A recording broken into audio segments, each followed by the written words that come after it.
aux Angles, à 10 minutes d'Avignon, l'atelier.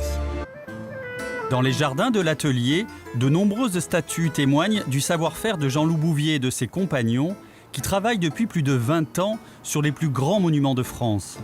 Le château de Versailles, la cathédrale de Reims, les Invalides, le palais des papes. Impossible de citer tous les endroits prestigieux qui sont passés entre leurs mains. Jean-Loup Bouvier est tombé dans la sculpture il y a plus de 50 ans. Et quand il n'a pas les mains dans l'argile, il passe des heures à dessiner ou à éplucher des livres sur l'histoire de l'art. Mais Jean-Loup Bouvier ne crée pas ses propres statues. Son travail, c'est de restaurer celles des autres, abîmées par le temps. Et il doit savoir se fondre dans tous les styles et toutes les époques. Nous, on se doit de s'effacer devant l'œuvre. Et plus on s'efface devant l'œuvre, plus elle est près de l'œuvre. Mais si le gars il a un ego mal placé et qu'il veut, mettons, le dire, oui, mais moi, c'est moi qui ai fait ça, ben, c'est pas la peine qu'il fasse du monument historique. L'histoire de la tour Saint-Jacques, c'est évidemment toute une aventure puisque ça s'étale sur plusieurs siècles. Ensuite, cette tour a vécu une vie, je dirais, traditionnelle pour un monument historique, c'est-à-dire que malheureusement, de temps en temps, il y a des pierres qui tombent. Ça arrive souvent sur l'architecture gothique qui est vraiment très finement ciselée. Et arrivent les années 1990, et là, vraiment, on recommence à parler de chute de pierre. Et systématiquement, tous les 2 ans, à peu près, on récoltait 4 à 5 mètres cubes de pierre. Ce qui fait que dans les années 2000-2001, on s'est vite rendu compte, en faisant des calculs, qu'il était sans doute économiquement beaucoup plus intéressant de monter tout de suite l'échafaudage qui allait servir à faire les travaux, même si cet échafaudage, dans un premier temps, ne servait pas aux travaux. Par contre, il a servi à l'architecte et à ses collaborateurs afin d'étudier précisément la nature des travaux à mener pour restaurer cette tour. On a fait des découvertes sans cesse au niveau stylistique, au niveau aussi bien sur les gargouilles, sur les chimères, sur les crochets, sur tout ce vocabulaire très flamboyant, avec des pointes un petit peu déjà du XVIe, et ensuite mettons, des parties restaurées au XVIIIe, au XIXe ou au XXe. Et nous avons mettons, toujours, avec l'architecte en chef, M. Lagneau, eu le souci de travailler en respectant le plus possible ce que nous avions à reconstituer. Donc il y avait la maçonnerie taillée de pierre en entreprise de Chevalier, il y avait les maîtres verriers, il y avait donc l'atelier Bouvier en restauration et en sculpture, il y avait mettons, donc, les couvreurs, les charpentiers. Nous avons, malgré qu'elle était très, très abîmée, découvert une sirène qui était magnifique. Et donc il a fallu que l'on reconstitue cette sirène. C'est assez anachronique de voir mettons, un sujet sur une tour pareille, mais c'est un exemple parmi tant d'autres que l'imagination débordante des sculpteurs était intacte à ce moment-là. On a devant nous un bâtiment exceptionnel, entièrement restauré, et qui a été, mettons donc, un émerveillement aussi bien pour tous les compagnons de tous les corps de métier, parce que le bâtiment en valait la peine et que ça a été un chantier fabuleux. Et la restauration d'une sculpture abîmée commence toujours par un long travail de préparation. Là, c'est les photos des éléments qui ont été retrouvés dans les combles de l'église aux Augustins à Paris. Et on a rassemblé tous ces morceaux pour les mettre en situation. C'était très lacunaire quand même. Au départ, il manquait les ailes, il manquait des bras, il manquait une jambe aussi, il manquait les pieds. Donc on a été obligé de reconstituer tout ça. Là, sur la gravure, on voit bien l'église, on voit bien les groupes qu'on est en train de tailler ici, qui sont situés sur les côtés, à peu près à 30 mètres de hauteur. On est quand même dans de la sculpture monumentale, c'est pas de la petite sculpture qu'on met dans des salons. Une fois un modèle en plâtre grandeur nature réalisé, le travail des sculpteurs commence. En utilisant un pantographe qui repère les creux et les pleins de la sculpture à reproduire, ils attaquent le bloc de pierre par passes successives pour réaliser une copie quasi parfaite de la statue originale. Tous les sculpteurs de l'atelier sont capables d'imiter n'importe quel style et n'importe quelle époque, même s'ils ont chacun leur sensibilité. Maintenant, c'est un chantier particulier qui va être présenté et qui a été très important pour l'atelier, indépendamment du fait que ça soit Versailles. C'est la méthode dont il a été attribué qui nous a rendu particulièrement fiers. Donc on devait remettre un dessin et une maquette au tiers, et cela de façon anonyme pour que le jury puisse prendre sa décision indépendamment du nom et de la réputation de l'atelier. Et de se réserver la possibilité de ne pas donner suite à cet appel d'offres si la qualité n'était pas au rendez-vous. Donc après avoir été sélectionné, on a fait pour chaque trophée un dessin préalable au tiers pour valider avec l'architecte la composition du trophée à réaliser. L'étape suivante est une maquette en terre, toujours au tiers, qui après approbation de l'architecte en chef des monuments historiques sera moulée suivant le principe du creux perdu pour passer de la terre au plâtre et permettre ainsi la sculpture par mise au point. Nous avons conservé à l'atelier les 24 maquettes au tiers et en plâtre qui ont servi à la sculpture. Elles ont permis également de définir l'appareillage, c'est-à-dire la définition des blocs, leur dimension et la position des joints qui a permis de faire cette sculpture sans fragilité car elle doit être après déposée puis reposée sur le site. L'épaisseur des joints étant maintenue puis patinée après séchage. L'atelier de Jean-Loup Bouvier réalise aussi la restauration de monuments in situ. Édifiée au XIIe siècle, l'abbatiale de Saint-Gilles était le 4e lieu de pèlerinage du monde chrétien au Moyen-Âge, après Rome, Jérusalem et Saint-Jacques de Compostelle. Lorsque l'on commence un chantier comme celui-ci, la première opération, c'est de faire le protocole de dégagement, de mise au point, de restauration. Il y a différents tests qui sont faits sur des microsablages, des compresses, des consolidations, des stuccages. Et une fois que ce protocole est validé, alors là va commencer la phase de restauration. La façade de l'abbatiale est un chef-d'œuvre d'art roman. Pendant un an, les mains expertes des restauratrices de l'atelier vont dépoussiérer, consolider, dégager les croûtes noires qui recouvrent la pierre et préserver les traces de polychromie qui datent de la construction du bâtiment, il y a plus de 8 siècles. La particularité de la restauration d'un monument historique, c'est que la richesse qui est sous la croûte noire. C'est-à-dire qu'on n'a pas le droit, en enlevant la croûte noire, d'enlever aussi l'histoire de ce monument. S'il y a eu des couches de patine, des couches de polychromie, évidemment, nous devons les conserver. C'est pour ça que sur cette vue, vous avez différents points qui ont été observés à la binoculaire, puisque des fois, à l'œil nu, ça ne suffit pas pour voir ce qui peut se cacher sous cette croûte noire. Le résultat, le voici pour la zone 6, c'est-à-dire qu'avec un scalpel, on gratte la surface pour aller de l'extérieur à l'intérieur. La première couche, évidemment, c'est la salissure, la croûte noire. Là, on a découvert un repeint gris-blanc, puis ensuite, il y avait une couche marron qui semble vitrifiée. Et en fait, ça s'avérera être une patine avec un effet particulier. Ensuite, il y avait une couche blanche ponctuelle qui sera mise en évidence après le nettoyage au laser, c'est-à-dire la polychromie. Et enfin, on arrive sur le support pierre, qui est la sculpture elle-même. Une fois ces observations très ponctuelles réalisées, on passe à la définition de la méthode de dégagement, que c'est l'archifine bronze qui avait été retenue et qui donne d'excellents résultats, même en comparaison avec des tests faits au laser. Dans les zones susceptibles d'être polychromes, on ne fait pas un dégagement, on fait des amincissements pour s'approcher le plus possible de la zone qui peut être polychrome. Le portail central a donc subi des interventions dues à des érosions différentielles. À droite sur la photo, qu'on appelle la senestre sur le tympan, on voit les éléments d'origine qui sont relativement bien conservés, alors que ceux de gauche sont refaits au XVIIe siècle, mais sont à nouveau très altérés. On peut voir que le rendu après dégagement est problématique et a fait l'objet de discussions avec le comité scientifique pour définir la présentation finale de ce portail qui avait subi maintes interventions.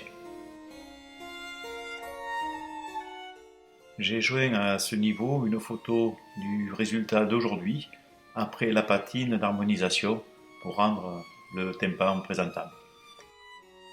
Sur les statues de la pile nord, on a fait pas mal de découvertes de polychromie Là, l'auréole, qui est décorée d'un galon à perles sculpté, est soulignée par des traits noirs. Le livre comporte une inscription gravée, probablement à l'époque rehaussée de couleurs. La difficulté de la restauration de ce portail consiste en la présence d'une patine marron qui a été impossible à enlever sans altérer la couche picturale sous-jacente. Il a donc été décidé par le comité scientifique et le laboratoire des monuments historiques de conserver cette couche marron. Cette approche précautionneuse permet de mettre en évidence la polychromie, de la voir apparaître millimètre par millimètre. Et il est très gratifiant, lorsque l'on fait ces dégagements, de voir cette polychromie du XIIe siècle réapparaître. Enfin, et pour conclure, tous nos travaux font l'objet de relevés photographiques, mais aussi de rapports sur des zones pour dire ce que l'on a fait, avec quoi on l'a fait et comment on l'a fait. Ça fait partie de ce que l'on doit en tant qu'entreprise spécialisée pour que les générations futures, lorsqu'ils reprennent le dossier, sachent ce qui s'est passé sur ce monument. Pour les observateurs attentifs qui iront sur la façade à nouveau, ils pourront regarder les différences dans les états des chapiteaux. Ici, nous en avons deux, un qui est très bien conservé parce qu'il a été refait, et un autre qui est d'origine parce qu'il est érodé. Le premier a été refait parce que c'était la politique à l'époque. Cette restauration faisait partie de la campagne de 1842-1868. À cette époque, évidemment, on refaisait avec même la prétention, des fois, d'améliorer ce qui se faisait avant. Aujourd'hui, à l'inverse, on respecte ce qui se faisait avant, et y compris s'il y a des choses maladroites. Donc c'est l'opposé de la politique du XIXe siècle. Vous remarquerez également que la pierre n'est pas mise à nu. Il y a toujours la patine due au vieillissement, à l'époque, aux badigeons d'hiver, ce qui fait que la pierre n'est jamais blanche, elle est avec son vécu. De même, il n'est pas restitué toutes les parties de la sculpture, on laisse les lacunes. La politique actuelle de la restauration, qui respecte l'authenticité du monument, est de conserver au maximum l'épiderme de la pierre originale. Dernière facette de l'atelier de Jean-Loup Bouvier, le royaume du trompe-l'œil. Cet atelier, c'est un atelier de staff et de moulage où l'on peut soit créer, soit reproduire des éléments de l'Antiquité à nos jours. Donc c'est aussi cette complémentarité et cette volonté d'avoir plusieurs cordes à notre arc qui fait que des ateliers comme nous peuvent subsister.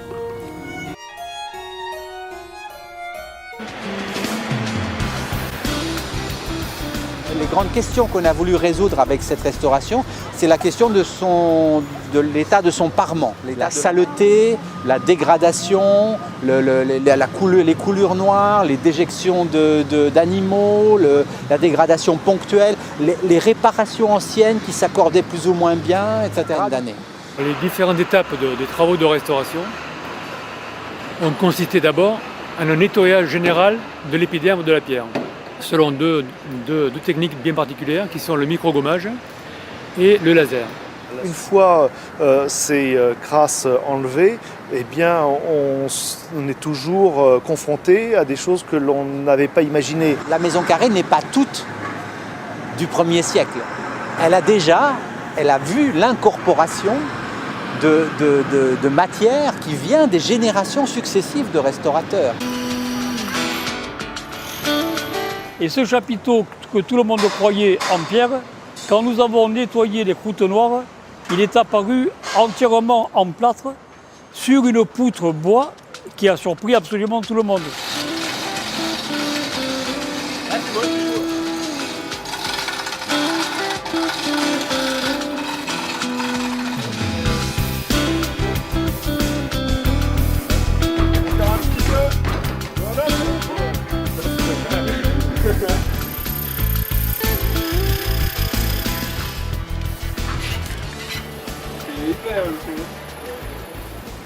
On greffe sur les parements juste des petits morceaux de pierre abîmés pour pas tout changer, garder de la pierre antique.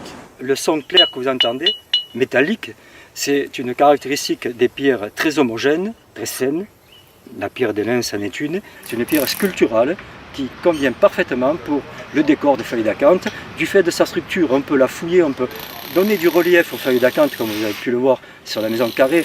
On peut donner à tous les éléments sans que ça casse, parce que c'est une structure qui permet à l'outil de pénétrer en avant sans créer de fracture.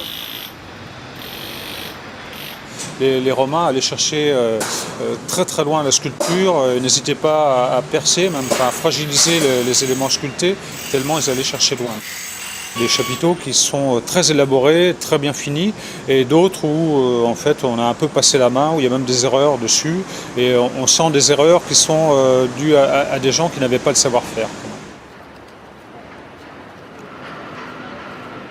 On parle d'épiderme, on parle de piqûres, on parle de greffe, on parle de compresse, on parle de reminéralisation, un peu comme on parlerait du corps humain.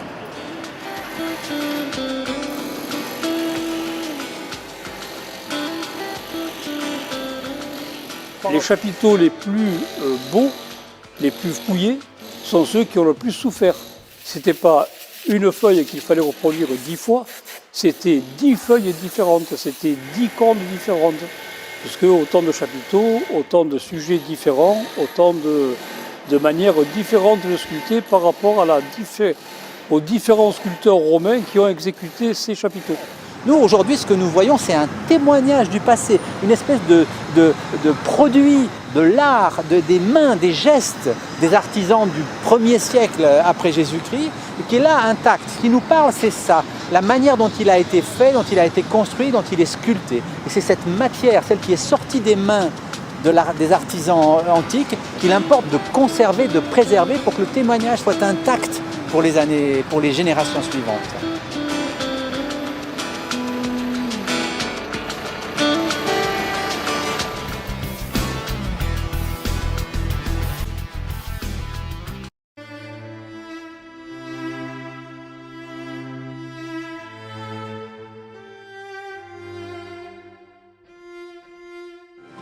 Chapiteau.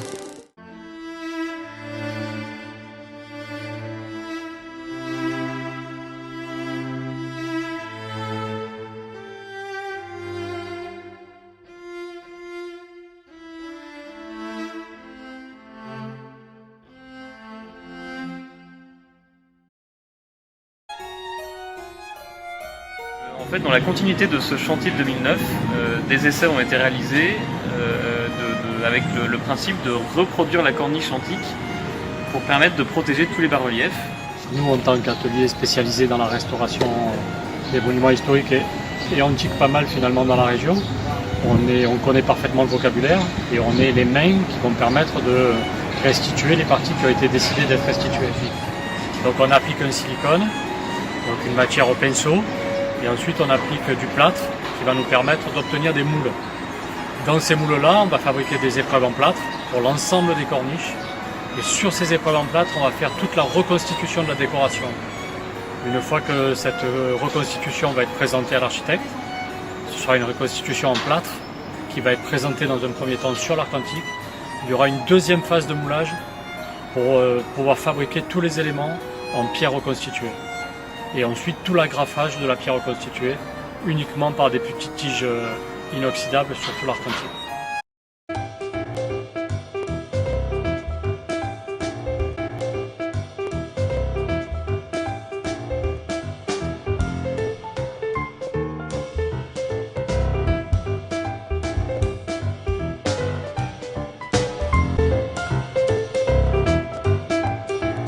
Donc sur l'ambassade, nous travaillons pour la partie sculpture.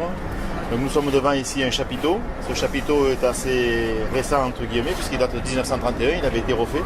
Mais il a eu aussi des interventions et on voit des anciens ragréages qui ont été faits pour le restaurer.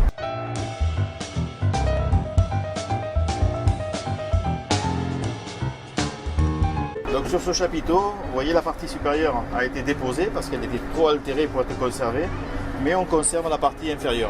Et dans la partie inférieure, il y avait des éléments de crosse que je vous ai montré tout à l'heure, qui étaient également trop abîmés. Donc on remplace, on met des empiècements en grès de la même pierre que l'existant. Et une fois que ces empiècements sont fixés, collés, on les sculpte. Donc vous êtes ici dans la première phase de la sculpture, ce qu'on appelle un épandage, c'est-à-dire la mise en forme.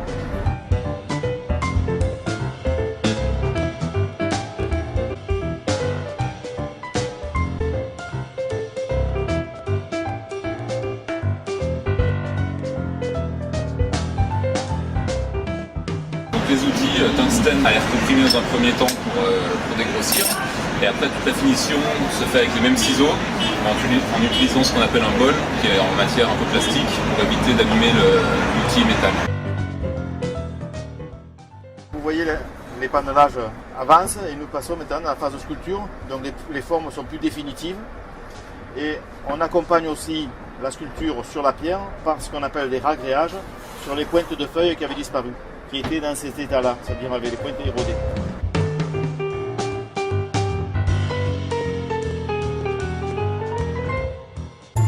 La restauration de monuments historiques est décidément multifacette. Le palais du facteur Cheval. Sur 26 mètres de longueur et 12 mètres de hauteur, l'artiste a empilé des pierres aux formes étonnantes. Ça devrait aller là. Il devrait essayer de... Alors je vais rajouter un peu d'oreille tout à l'heure, quand ça aura pris. Ouais. Aujourd'hui, Pierre remodèle une tête de renard. Une opération délicate, il faut respecter le style du facteur. Bon, il y a le globe de l'œil, mais c'est très peu marqué, quoi. Pour comprendre le monument, Pierre Constant a dû s'immerger dans l'univers de Ferdinand Cheval. Il s'est créé des relations un petit peu privilégiées. Bon, pourquoi? Bon, c'est peut-être... Oui, entre le facteur et moi. Il y a toujours cette approche, quand on travaille sur le palais, cette conversation avec le Ferdinand Cheval. Ça, c'est... On parle peut-être plus avec Ferdinand Cheval qu'entre nous, quoi. Voilà. Parce que c'est son palais, il faut son autorisation, quoi. Mais ça se passe pas trop mal depuis le temps, il nous a acceptés, ça va. Régis est restaurateur de monuments historiques. Ce chantier est très éloigné des cathédrales et châteaux sur lesquels il travaille pendant le reste de l'année. Nous, quand on intervient, l'idée c'est de faire en sorte que personne ne voit qu'on soit passé. Et c'est la même démarche aussi bien pour une église romane, une cathédrale ou le palais idéal. C'est vrai qu'on doit faire en sorte de ne pas être vu. Nous on le protège, sauf que là c'est pas vraiment un monument, c'est une œuvre d'art qui appartient donc à quelqu'un. Et donc voilà, c'est pas réglé par les règles architecturales. Jean-Loup Bouvier dirige l'atelier pour lequel travaillent Pierre et Régis. Spécialiste de la restauration sur les plus grands monuments historiques, comme le château de Versailles ou la cathédrale Saint-Jean de Lyon, il se passionne depuis le début pour cet édifice hors norme. Un siècle, puisque on a fait le centenaire, que ça ne se soit pas écroulé. Parce que ça défie toutes les lois de la pesanteur. Et allez imaginer cette fontaine-là, puisque chaque fois ce sont des empilages de mortier, de galets, de morceaux de grès, et d'un seul coup, on a une masse qui pèse des tonnes et qui tiennent. Comment? Nous, on n'a pas encore résolu le comment. C'est chouette d'être là-haut. Oui, c'est incroyable. Allez, santé. Bon, Après la fermeture du site aux visiteurs, les artisans profitent du calme revenu. Prochain coup, c'est côté terrasse. Hein.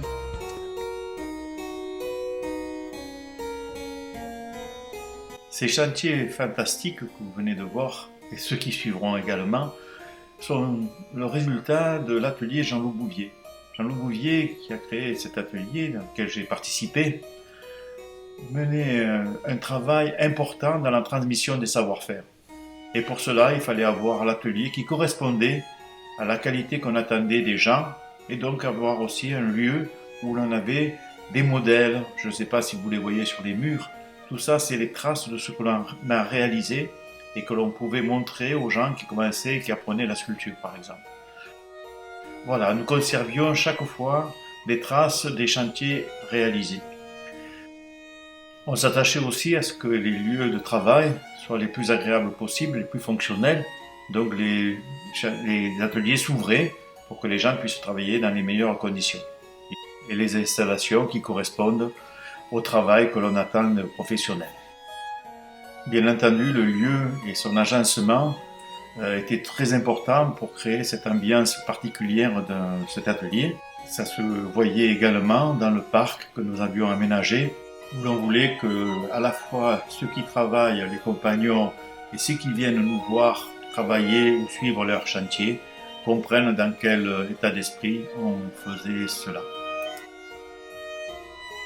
Pour les journées du patrimoine, on ouvre l'atelier pour montrer toutes les spécialités et expliquer comment on réalise nos travaux.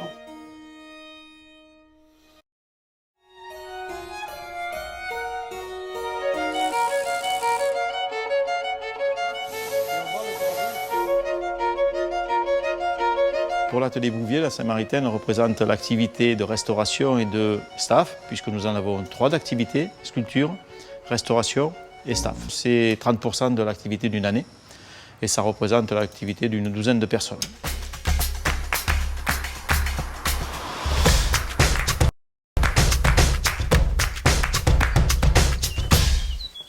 Donc les éléments qui arrivent ici ont été déposés à la Samaritaine, ils sont arrivés sur palette.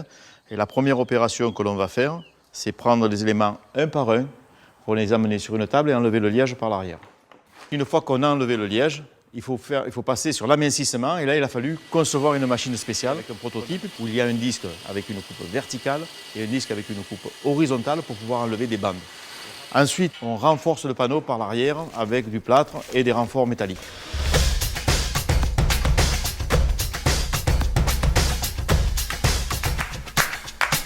Là, on arrive avec les panneaux de Fontvieille. Donc nous, on reçoit les panneaux comme ça, on fait des repères avec des vis pour après le calage sur la structure. On enlève la gaze à l'eau et là, on découvre donc les panneaux avec tous les repeints tels qu'ils étaient à la Samaritaine. Et nous, en fait, on fait par la suite donc, un dégagement chimique pour enlever donc, toutes les retouches qui ont été faites lors de la première restauration. Donc on arrive après à cet état-là, donc pour retrouver la peinture d'origine, qui est assez abîmée. Ici, c'est l'étape suivante où on finit le dégagement mécanique pour enlever les blancs, donc au scalpel, c'est ce que Marion fait. Par la même occasion, on s'occupe des panneaux pour les consolider. Il y avait une fissure tout du long qui a été donc dépoussiérée, puis bouchée et mastiquée vraiment à la fin pour avoir une bonne surface avant la retouche. La dernière partie de la restauration demande un œil aiguisé, du doigté et surtout une bonne dose de patience. Une fois cette étape terminée, les 400 mètres carrés de panneaux seront remontés à Paris et réinstallés à leur emplacement d'origine.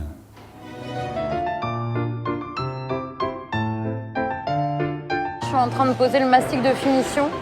On a fait d'abord un enduit dans les joints et après on pose un dernier mastic avant la retouche. On doit voir tout posé, c'est très gratifiant. Je trouve que le travail a été bien fait et ça se voit maintenant, donc je suis contente. Le travail, ça a été en première chose le nettoyage complet du modèle, c'est-à-dire un gros dépoussiérage, un nettoyage à l'eau, décroutage des parties de peinture qui ne tenaient plus, et après un ragréage des parties cassées, et puis donc une restitution des éléments originaux, quoi. Voilà, je pense que la restauration est pratiquement finie. Tu vois, j'ai repris les parties manquantes. Alors là, je suis sur une patine. Je vais mettre en phase des éléments de façon à les recouvrir pour leur donner un aspect métallique. On utilise 2 types de pigments de façon à donner une valeur un peu plus chaude. Moi, je préfère travailler la dorure, la pose de la feuille. Il y a un aspect plus délicat et puis vraiment une finition en soi. En regardant mieux les photographies anciennes, on s'est rendu compte que cette frise devait être complétée. On l'avait amputée de motifs décoratifs qui venaient contre la peinture. On a recréé les couvre-joints, donc ces verticales-là. Ça redonne à la frise toute son élégance, sa verticalité, ce côté aérien qui est renforcé par le modelage des parties hautes. Ça redonne à la frise un décalage par rapport à la fresque, ce qui donne aussi du relief, de la profondeur, qu'on avait perdu lorsqu'on n'avait qu'une seule barre. On comprend mieux comment Franz Jourdain et pourquoi il a fait cette décoration, en fait. C'était simplement pour magnifier cette halle. Au XIXe siècle, énormément de programmes de sculpture se développent en fait sur Paris et dans la France. Et nous avons donc une large présentation de la sculpture sur le Grand Palais, puisque nous sommes presque à 1000 statues, reliefs et ornements qui se répartissent aussi bien à l'intérieur qu'à l'extérieur du Grand Palais.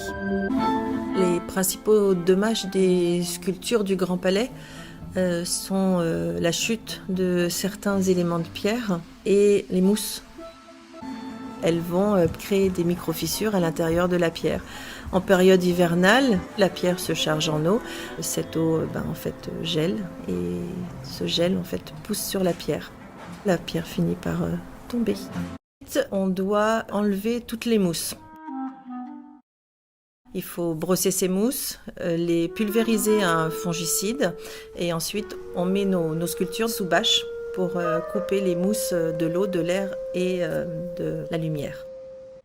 Ensuite, on intervient en gommage, c'est-à-dire que l'on envoie sous très faible pression une poudre de l'ordre du micron. Une fois que la sculpture est entièrement nettoyée, on intervient avec l'opération de ragréage qui consiste à restituer des volumes de sculpture perdus de quelques centimètres.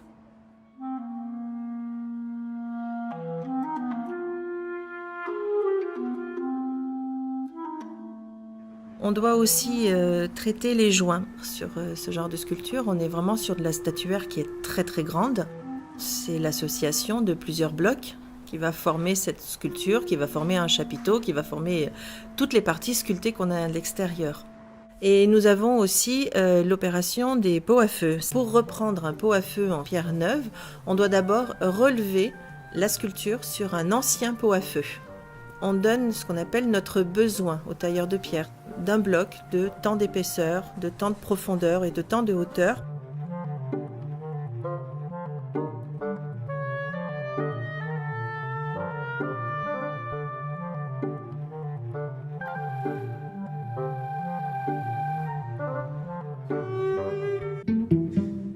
La dernière opération de restauration sur nos sculptures est la patine. La patine sert à plusieurs choses. La patine sert à protéger la pierre et aussi à harmoniser donc les éléments qui doivent l'être parce qu'il y a des parties qui vont être neuves. Florence Glech est une restauratrice et une patineuse exceptionnelle et elle réalise toutes les patines sur les parties sculptées du Grand Palais. J'ai opté en fait pour n'avoir qu'une seule main, le même jeu et la même inspiration sur toute la statuaire et toute la partie sculptée du Grand Palais. On n'est pas dans de la sculpture toute seule, on n'est pas dans un musée. On fait partie toujours d'une architecture. On n'est pas là pour juste sublimer la sculpture, même si elle est magnifique. Il faut qu'elle fasse partie de l'architecture. La chaux dans l'humidité est transparente. Donc c'est le pigment qui va couvrir. Donc les couleurs, c'est des pigments naturels. Donc nous avons les ocres jaunes, sienne naturelle, sienne brûlée, terre d'ombre calcinée, un peu de noir d'ivoire, un peu de terre de Rome. Le travail de patine, il faut que ça passe le plus inaperçu possible, parce que c'est pas de la décoration. Moi, ce que j'aime, c'est qu'on se dise que j'ai rien fait. On pense que c'est la pierre naturelle qui est là.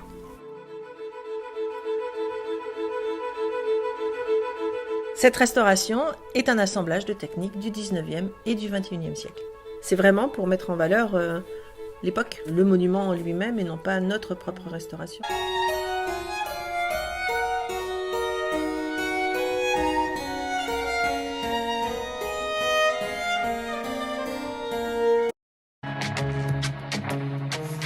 Pascal Larsonneur, sculpteur sur Notre-Dame de Paris.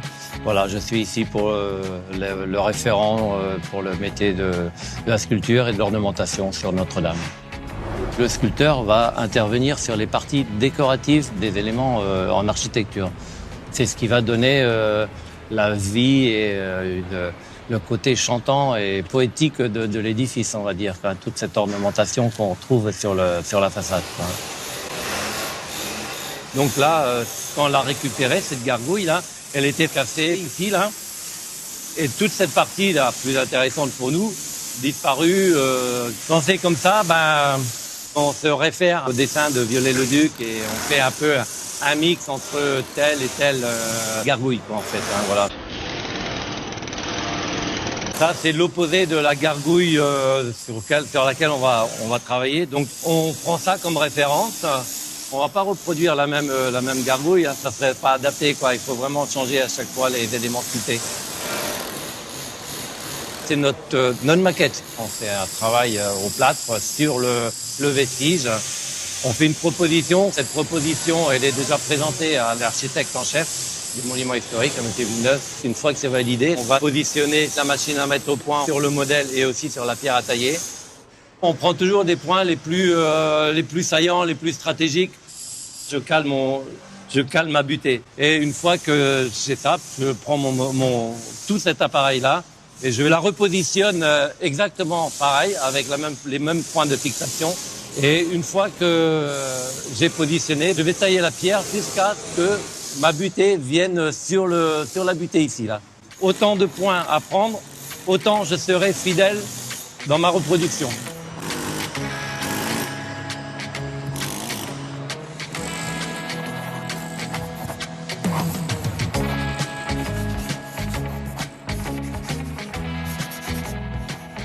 L'église Notre-Dame la raconte plein de choses, quoi. Donc il faut être conscient de ça, que il y a une histoire derrière tout ça qu'il faut pas négliger, quoi. C'est le fleuron de l'art gothique. Moi je dis à mes jeunes souvent, mais allez, prenez une demi-heure, voire une heure même, et allez sur le site pour s'imprégner de l'esprit dans lequel ça a été fait, et puis de comprendre. C'est un échange entre l'humain et puis l'esprit et le matériau et la pierre, quoi. En tout cas, c'est des métiers, c'est pour ça que c'est des métiers particuliers, c'est des métiers qui ont un rapport spirituel entre la matière et l'esprit de l'homme, quoi, en fait, avec l'humanité.